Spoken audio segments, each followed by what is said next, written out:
In this lecture, we will be looking at the presidency and the powers of presidents. Now, the president is very important because the president sets the tone for the government as the sole elected official representing the entire country. So we'll start with looking at presidential power. The presidency is established by Article 2 of the Constitution in what's called the vesting clause, which states the executive power shall be vested in a president of the United States of America. Section 3 of Article 2 confers upon the president the duty to take care that the laws be faithfully executed. Section 1 of Article 2 supplies for the president's oath, and the oath of office obligates the president to preserve, protect, and defend the Constitution of the United States. However, it doesn't list how, nor does it give any limits to this power. So presidents have three types of power on the basis of Article 2 of the Constitution: express, implied, and delegated. However, presidents have also claimed inherent powers that are not part of the Constitution. So we'll start by looking at the expressed powers. Again, these have been specifically established by the language of the Constitution. The categories include the military, judicial, diplomatic, executive, and legislative powers. First, the military. Article 2, Section 2 provides for the power as Commander-in-Chief of the Army and Navy of the United States and of the militia of several states when called into actual service for the United States. This makes the President the highest military authority in the United States with control of the entire defense establishment. This also includes agencies such as the Central Intelligence Agency, the NSC, which is the National Security Council, the NSA, which is the National Security Agency, and the Federal Bureau of Investigation, the FBI, among many others. Also, this military power can extend into the domestic sphere. Article 4 of Section 4 provides that the U.S. shall protect every state against invasion and domestic violence, and that responsibility falls to the President. Sometimes states will specifically ask the federal government for help. However, the President may deploy troops without a specific request from the state legislature or the government if the President considers them necessary to keep order, maintain an essential national service during an emergency, enforce a federal judicial order, or to protect federal guaranteed civil rights. And an example of this would be when President Franklin Delano Roosevelt had to send troops to Little Rock, Arkansas to desegregate the schools. Why? Because the governor was openly defying the 1954 Brown versus the Board of Education Supreme Court decision. And so the president also has to enforce Supreme Court decisions, sent troops down to Little Rock, Arkansas to desegregate the schools. Usually in instances of what's considered domestic disorder, whether it's human or natural causes, a president will declare a state of emergency, making available federal funds, federal grants, insurance, and direct aid. All right, the judicial power. This is in Article 2, Section 2, provides the power to grant reprieves and pardons for offenses against the United States, except in cases of impeachment. The president can do this on behalf of a particular individual or on a large scale. Then we have the diplomatic power. Article 2, Section 2 provides the power by and with the advice and consent of the Senate to make treaties, and Article 2, Section 3 provides the power to receive ambassadors and other public ministers. The president is the chief representative in dealing with other nations. They have the power to make treaties and the power to recognize the governments of other countries. Diplomatic recognition means that the United States acknowledges a government's legitimacy. An executive agreement is exactly like a treaty, except it does not require a 2/3 approval by the Senate. And this is something presidents started doing to basically get around needing Senate's approval. However, this raises the question of this is an actual power, or should it be unconstitutional? If the Constitution says treaties must be approved by the Senate, an executive agreement is exactly like a treaty, it seems that should fall under the treaty-making power, but also needs Senate approval. Next, we have the executive. This is established by Article 2, Section 3, authorizes the president to see to it that all laws are faithfully executed. Section 2 gives the power to appoint, remove, and supervise all executive officers and to appoint all federal judges. The power to appoint the principal executive officers and to require each of them to report to the president on subjects relating to duties of their departments makes the president the true chief executive officer, the CEO of the nation. We also have what's called executive privilege. This is a claim by presidents that confidential communications between a president and close advisors should not be revealed without presidential consent. And the Supreme Court actually did rule on this in 1974 in the United States versus Nixon. The Supreme Court recognized for the first time the legal validity of executive privilege, though they noted that it was not absolute and could be set aside in the face of criminal inquiry. And that's what happened in Nixon's case, that they said, yes, there is such a thing as executive privilege, but it's not absolute. And then we have the last of our expressed powers, and that's legislative. Article 1, Section 7 and Article 2, Section 3 give the president the power to participate authoritatively in the legislative process. Article 2, Section 3 provides that the president shall from time to time give Congress information on the state of the Union and recommend to their consideration such measures as he shall judge necessary and expedient. Also, Congress depends on the president to set the agenda of public policy. The president is required to submit a budget to Congress, and this gives the president the power to set the terms of debate about budgetary matters. As we have already discussed in the last chapter, the veto and the pocket veto. So we're not going to go back over what they are, but just think about them in this chapter. In the last one, we looked at them as how they were a check on Congress. In this one, look at the veto and the pocket veto as a power that the presidents have. All right, so then we're going to look at some of the other presidential powers. And the next is implied powers. This is powers that can be said to be necessary to allow presidents to exercise their expressed power. So an example is this expressed power is the power to appoint, but the power to remove is implied from that.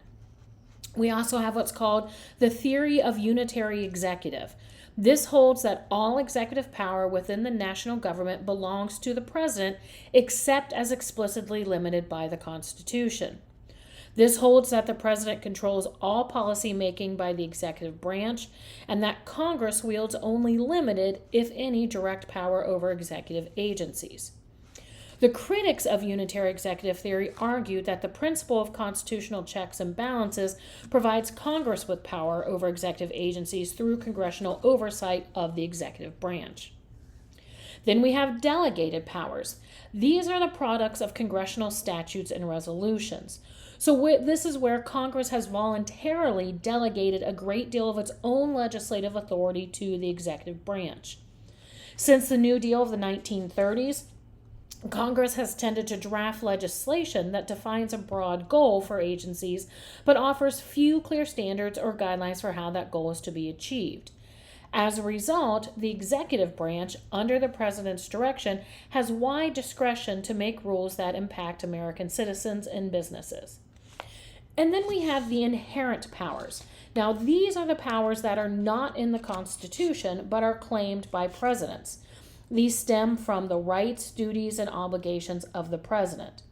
Most often, they are asserted by presidents in time of war or national emergency. Example of this would be sending troops to fight. Since 1941, American forces have been sent to fight foreign wars on more than 100 occasions, but not once was Congress asked for a declaration of war. The difference between inherent and implied powers is often subtle, and the two are frequently jointly claimed in support of presidential action. Implied power can be traced to the powers expressed in the actual language of the Constitution, and inherent powers, on the other hand, derive from national sovereignty. Congress has tried to place some limits on the powers that presidents claim to be inherent. However, they have not had much success. Also, Congress may also terminate a state of emergency by a joint resolution of the two houses. However, again, this doesn't often happen. All right, next we're going to look at the institutional powers of the presidency. Here, thousands of officials and staffers work for, assist, or advise the chief executive. So we'll start with the cabinet. The cabinet is traditional, but it's an informal designation for the heads of all major federal government departments. The cabinet actually has no constitutional status. It is not a formally organized body, and it makes no decisions as a group. Each appointment, though, must be approved by the Senate. As of now, there are 15 different departments, and each one of those is led by a secretary. The secretary is then a member of the president's cabinet. The executive branch also includes a number of independent agencies that also report to the president. We have the White House staff. This is composed mainly of analysts and advisors. The advice they give tends to be a good deal broader and more generally political than those coming from the executive office of the president. Members of the White House staff are more closely associated with the president than are other presidentially appointed officials. That brings us then to the executive office of the president. This is a major part of the institutional presidency. Here we have nearly 4,000 highly specialized people working. Each agency within the executive office of the president varies according to the personal orientation of each president. So examples of these agencies are some such as the National Security Council and the Office of Management and Budget. Next, we have the vice presidency.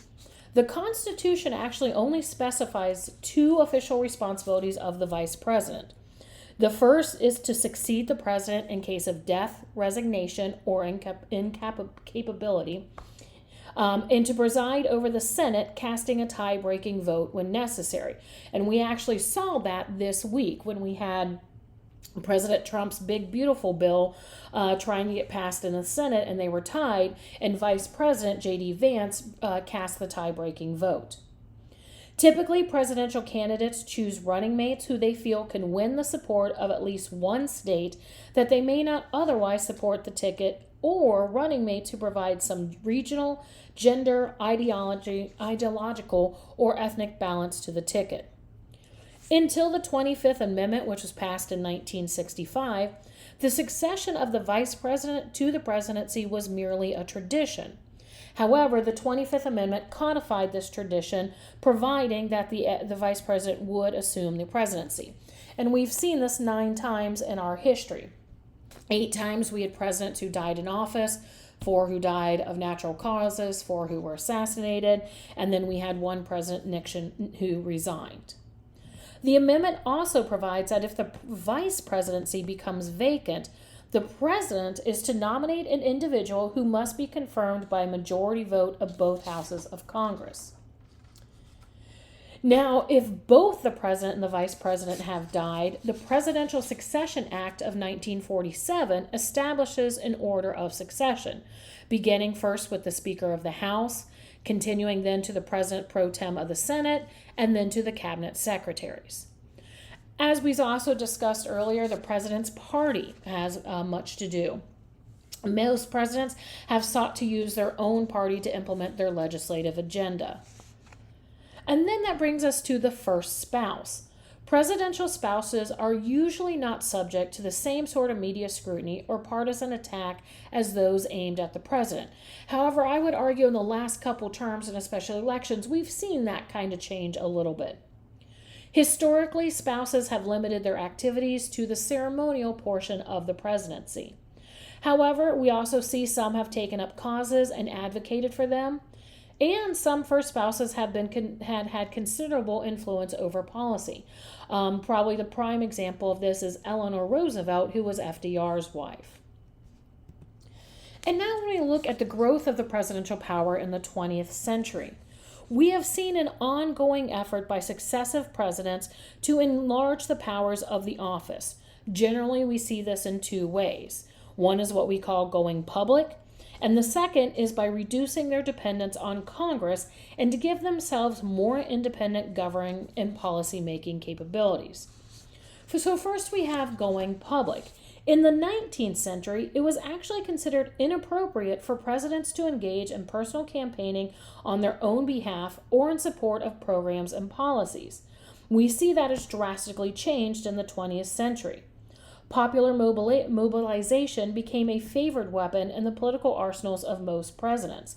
An example we could see this was FDR using the radio for his fireside chats to directly talk to the American people.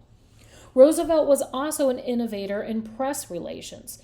Every president since FDR has sought to craft a public relations strategy that would emphasize their strengths and maximize their popular appeal.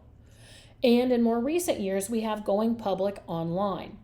President Obama was the first president to make full use of the internet as a communication medium. By 2020, both major parties' campaigns made extensive use of social media, including YouTube, Twitter, Facebook, and Instagram. And the internet has changed not only the way modern presidents campaign, but also how they govern. This is a way for them to broadcast their policy and ideas directly to the citizens. Next, we have the administrative strategy.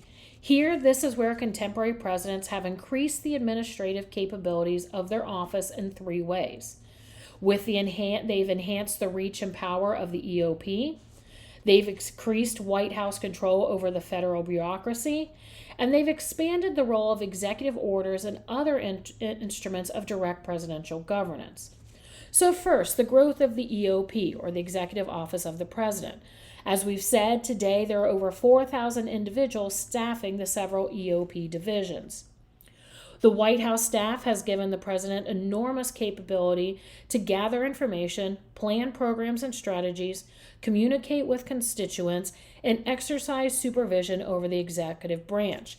An example from your textbook is the Office of Management and Budget serves as a potential instrument of presidential control over federal spending, and hence as a mechanism through which the White House has greatly extended its power.